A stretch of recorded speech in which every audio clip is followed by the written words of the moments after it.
오늘 오전 발표된 거리두기 조정안의 자세한 내용 정재훈 가천대 의대 예방의학과 교수와 이야기 나눠보겠습니다. 어서 오십시오. 네, 안녕하세요. 예. 현행 거리두기 단계, 수도권 4단계, 비수도권 3단계, 이 현행 단계를 2주 더 연장하기로 이제 결정이 났습니다.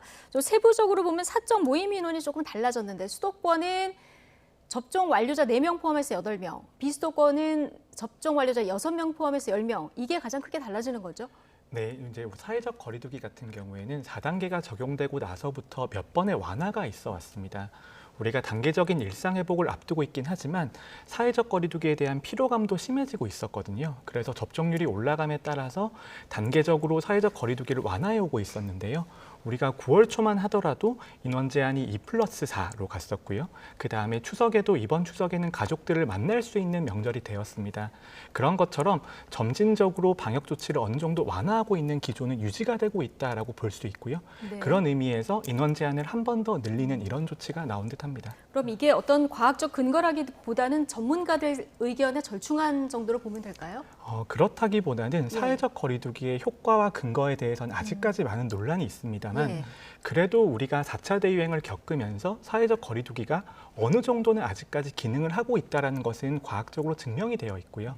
단지 그 효과라는 것이 시간이 지나면 지날수록 감소할 수밖에 없다는 것입니다.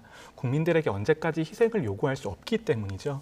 그렇기 때문에 국민들이 조금 더 버티실만 하고 그리고 백신 접종률이 올라가면서 10월 달에는 이제 추석 연휴가 지나면서 확진자가 3,000명대가 나오면서 확산이 더 심해질 것이다라는 우려가 있었습니다만 접종 완료율이 높아지면서 그래도 유행 상황이 어느 정도 안정적인 상태로 이행이 되었거든요. 그렇기 때문에 그런 근거를 바탕으로 조금 우리가 완화를 해볼 수 있는 여지가 있는 것이고요. 그런데 이런 방역 완화에 있어서 가장 중요한 점은 어떤 조치를 얼마만큼 풀었을 때 유행이 어느 정도 진행될지에 대한 예상이 매우 어렵다라는 것입니다. 그렇다면 방역 조치를 완화할 때는 지금처럼 하나씩 그리고 단계를 조금씩 우리가 완화하는 것이 가장 안전한 방법이 될 수 있습니다. 예. 네. 이게 뭐 수학처럼 딱 정답이 있으면 좋겠지만 그런 게 아니다 보니까 뭐 방역, 경제 다양하게 이제 고려를 해야 되고 말씀하신 것처럼 단계적으로 이제 완화를 해야 되는데 자, 이 위험도가 좀 낮은 곳을 중심으로 뭐 수도권에서도 영업 시간을 좀 이제 풀어준 곳이 있습니다. 뭐 식당, 카페 같은 경우는 그대로 이제 수도권은 두기로 했고 대신에 이제 독서실이라던가 뭐 스터디 카페, 뭐 영화관, 공연장 이런 곳들인데 지금 딱 봤을 때는 마스크를 계속 쓸 수 있느냐 없느냐, 뭐 음식을 먹느냐 안 먹느냐 뭐 이런 차이가 좀 있어 보이는데 어떤 기준으로 이걸 나눈 겁니까? 네, 그런 업종이나 형태의 차이도 있습니다만 우리가 1년 반 동안 코로나19를 다루면서 다양한 사례들이 나와 있습니다. 예. 그리고 역학조사 결과를 바탕으로 어떤 장소에서는 감염이 많이 일어날 수 있는지에 대한 데이터가 있고요. 그리고 그런 과거의 사례를 바탕으로 위험한 업종을 정해둔 것입니다. 하지만 우리가 백신 접종률이 높아지고 이런 위험한 업종도 방역 수칙을 잘 준수하고 환기가 잘 되는 환경이라면 위험도가 낮아질 수 있다는 것도 이젠 알고 있거든요. 네. 그렇기 때문에 우리가 위험도에 따라서 과거에는 많은 유행이 발생하지 않았던 지역부터는 점차 규제를 완화해 갈 수 있는 것입니다. 예.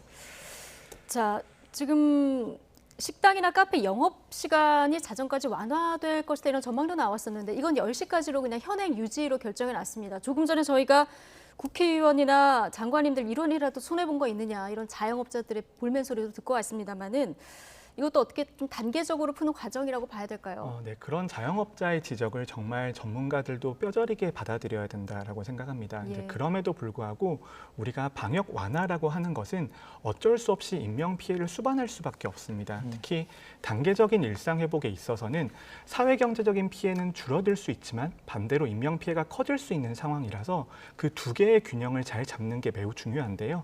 이런 방역 조치를 완화할 때는 이때까지 한꺼번에 패키지로 방역을 완화했다가 확진자가 급증하는 현상들을 우리가 몇 번이나 겪어왔습니다. 예. 그래서 방역 조치를 완화할 때는 여러 가지 조치가 병합되어서 완화되면 오히려 예상했던 것보다 훨씬 더 높은 효과가 나오는 경우들이 있습니다.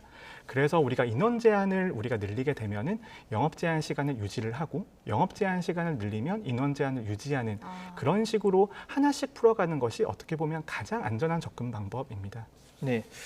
자, 뭐 이 부분도 좀 보겠습니다. 이 4단계 뭐 지역 일부에서도 스포츠 경기 기존에는 무관중으로 진행이 됐는데 이제 뭐 접종이 완료됐다는 이제 전제하에 좀 수용 인원의 일부 정도는 받을 수 있게 했습니다. 이 부분에 대해서 사실 뭐 많은 분들이 유럽 축구 같은 거 보면 관중들 꽉 들어차고 이런 거 보면 좀 생경하기도 하고 뭐 부럽다는 생각하신 분들도 있었을 텐데 이번 조치 좀 어떻게 보십니까? 네, 많은 분들이 축구 경기를 보시면서 외국에서는 지금 경기장이 가득 차 있구나 이런 것들을 마스크도 안 쓰고, 네, 예. 그래서 단계적인 일상 회복의 상징과 같은 모습이 되었습니다. 하지만 저는 야외 시설, 특히 스포츠 경기 같은 것들은 방역상에서 그렇게 큰 위험이 있다고 생각하지는 않습니다.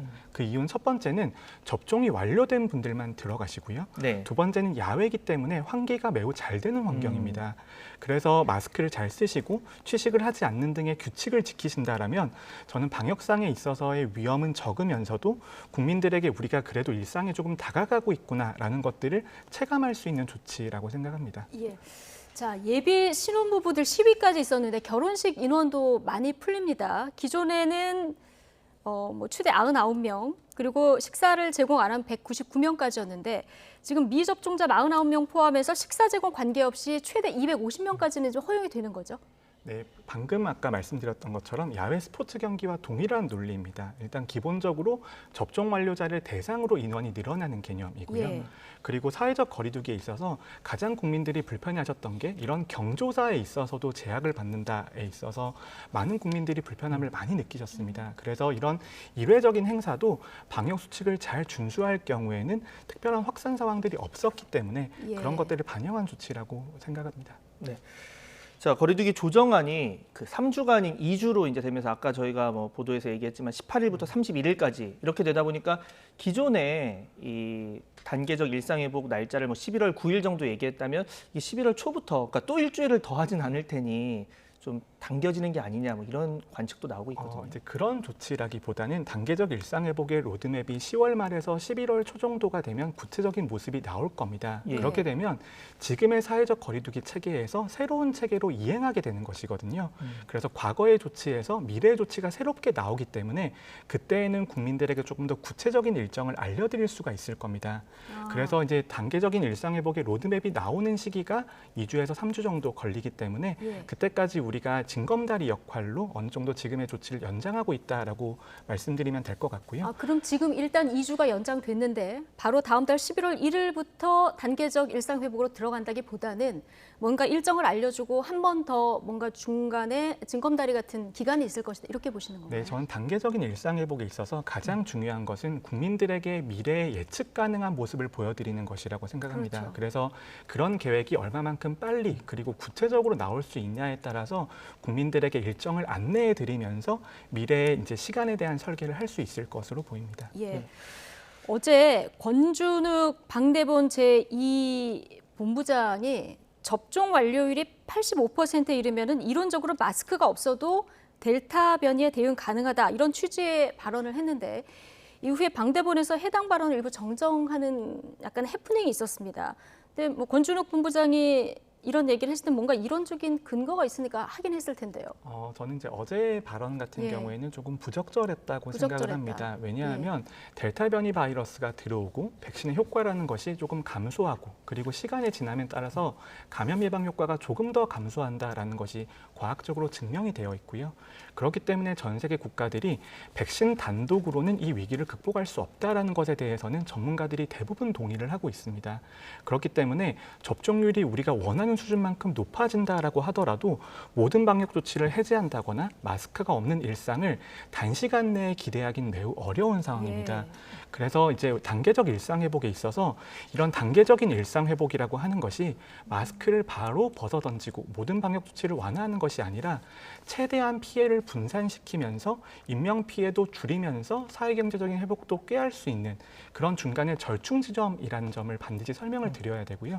그리고 이런 식으로 커뮤니케이션이 이루어지게 되면 국민들께서 이제 단계적인 일상 회복이라든지 위드 코로나의 모습에 대해서 잘못 오해하실 수 있는 소지가 있기 때문에 예. 이런 표현은 조금 신중해야 된다라고 당분간은 봅니다. 마스크는 계속 껴야 된다 이렇게 생각을 하고 있는 게 마음 편하겠군요. 네, 단계적인 일상 회복이라고 예. 하는 것은 마스크도 단계적으로 벗어나가는 것입니다. 그래서 야외에서 마스크를 벗었다가 가장 나중에 실내 밀집 환경에서 마스크를 벗게 되는 순간이 언젠가는 올 겁니다. 네. 그렇다면 그 순간이 단계적 일상 회복이 완료가 되는 순간이라고 볼 수 있습니다. 네.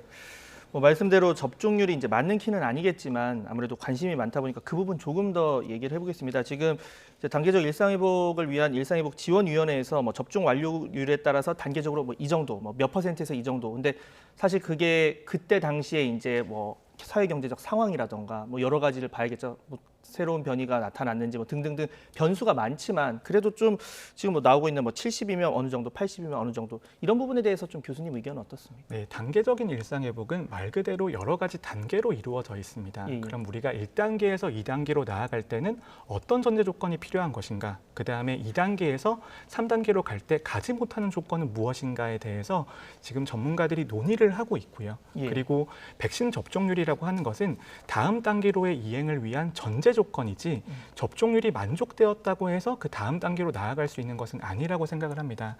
특히 우리가 방역이나 의료 체계에 있어서 많은 준비들이 필요한데요. 특히 중환자 병상이나 역학조사 역량에 있어서 우리가 단계를 완화했다가 우리가 준비한 것 이상으로 유행이 발생을 하게 되면 그때부터는 불필요한 피해들이 발생할 수밖에 없거든요.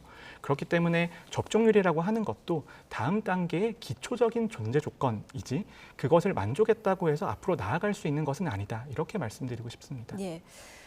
자, 어쨌든 하나씩 풀면서 단계적으로 우리가 일상으로 회복해야겠습니다만은 어쨌든 방역이 조금씩 완화되면 확진자가 늘어날 수도 있기 때문에 그렇게 되면은 이제 중환자가 좀 늘어날 가능성도 우리가 배제하지는 않아야 되는데요. 자, 이 부분에 대한 그 대처 방안 좀 꼼꼼히 세워야 될 것 같습니다. 네, 단계적 일상회복이라고 하는 것은 이때까지 우리가 겪어왔던 사회경제적인 피해를 방역상의 피해로 전환하는 과정입니다. 네. 그래서 예전보다 특히 우리나라 같은 경우에는 감염되어서 면역을 획득하신 분들의 비율이 매우 낮은 편이기 때문에 이미 단계적인 일상회복 단계에 진입한 서구권 국가들과는 양상이 많이 다를 겁니다. 영국과 덴마크, 미국 같은 나라들은 일상회복이 시작이 되어도 예전보다는 유행 상황이 더 나빠지지 않았습니다. 하지만 우리나라는 단계적 일상회복이 시작이 되면 확진자가 평상시보다 더 늘어날 것이고요. 중환자도 그때보다 더 늘어날 것입니다. 그렇기 때문에 점진적인 접근이 중요한 것이고요. 점진적인 접근을 해서 이 피해를 6개월에서 1년 정도로 늘려서 나눠서 받을 수 있게 된다면 중환자 병상이나 역학조사 역량에 있어서도 준비할 시간이 생기는 것이거든요. 네. 그래서 점진적인 접근이 중요하다. 이렇게 요약드리겠습니다. 네. 자, 백신 이야기도 좀 해보겠습니다. 미 FDA 자문위에서 그러니까 65세 이상 고령층 그리고 뭐 중증 고위험군 이런 분들에 대해서 모더나 백신의 추가 접종, 이른바 부스터샷을 이제 권고안을 만장일치로 승인을 했는데 애초 이 FDA에서 모더나 같은 경우에는 좀 추가 접종 뭐 불필요하다 이런 의견도 있었는데 이번 결정의 배경 어떤 게 있겠습니까? 네, 기본적으로 62세 고위험군에서 mRNA 백신 같은 경우에는 감염 예방 효과와 중증화 예방 효과가 조금씩 감소하고 있는 것이 데이터상으로 나오고 있습니다. 네네. 그렇기 때문에 부스터 백신 접종을 권고할 때에는 잠재적인 피해보다 얻을 수 있는 이익이 압도적으로 크다라는 점에서는 전문가들이 동의를 하고 있는 것인데요. 하지만 모더나 백신 같은 경우에는 화이자 백신은 이미 많이 사용이 되고 다양한 데이터의 종류들이 나와 있어서 조금 더 안전성을 확보하고 있는 측면이 있지만 모더나 백신에 대해서는 어느 정도 항체 함량도 높고 그다음에 부작용의 가능성도 조금 높다라는 데이터들이 보고가 되고 있고 거기에 더해서 데이터들이 나오는 속도가 화이자보다는 조금 느린 상태입니다. 이제 그럼에도 불구하고 비슷한 메커니즘을 가지고 있는 백신이기 때문에 고위험군에 한해서는 접종을 하는 게 분명한 이득이다. 이런 것들을 결정지었다고 생각합니다. 네. 얀센 추가 접종 여부도 곧 결정이 날 예정인데요. 자, 이건 어떻게 전망하십니까? 네, 얀센 백신 같은 경우에는 1회 접종 백신이기 때문에 개인적으로는 반드시 부스터 백신 접종이 필요하다고 생각을 합니다. 네. 특히 얀센 백신이 이미 우리나라에서도 돌파 감염 사례가 매우 높다라는 것이 확인이 되어 있기 때문에 지금 우리 국민들 중에서도 얀센 백신 접종하신 분들에 대해서는 하루빨리 부스터 백신 접종을 해드리는 게 옳다고 생각을 하고요.